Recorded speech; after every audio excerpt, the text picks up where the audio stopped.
Exchanging gifts, উপহার দেওয়া। উপহার দিলে কিন্তু, গিফট দিলে মানুষের মধ্যে ভালোবাসার হৃদ্যতা বাড়ে। উপহার দেয়া নেয়া দুটোই সুন্নাহ। রাসূল সাল্লাল্লাহু আলাইহি ওয়াসাল্লাম উপহার দিতেন, আবার উপহার গ্রহণ করতেন। স্ত্রীদেরকে মাঝে মাঝে গিফট দিবেন, তাহলে ভালোবাসা বাড়িয়ে দিবে কে? ম্যারেজ ডেতে স্ত্রীরে ফুল কিনে দিবেন, আর প্রতিদিন সকালবেলা ঘর থেকে বেরোয়ার আগে কমপক্ষে 10 বার বলবেন আই লাভ ইউ।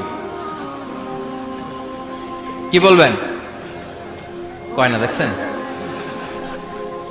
পোলাপাইনরা কইলেও মুরব্বীরা কয় না, আমরা কমু না, আমরা অনেক কইছি আর কমু না। বলবেন, নিজের স্ত্রীকে ভালোবাসার কথা বলবেন, এতে সওয়াব আছে না নাই? স্ত্রীকে নিয়ে মাধবকুণ্ডে ঘুরতে গেলেন, কক্সবাজারে ঘুরতে গেলেন, সওয়াব আছে না নাই? স্ত্রীকে ভালোবাসার গান শোনালেন, সওয়াব আছে না নাই?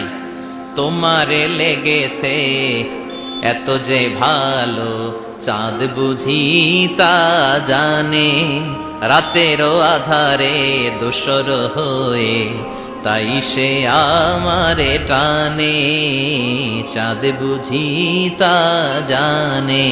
আলহামদুলিল্লাহ। কোন আজকে রাতে যে ভাবির এই গানটা শোনানো যাবে না?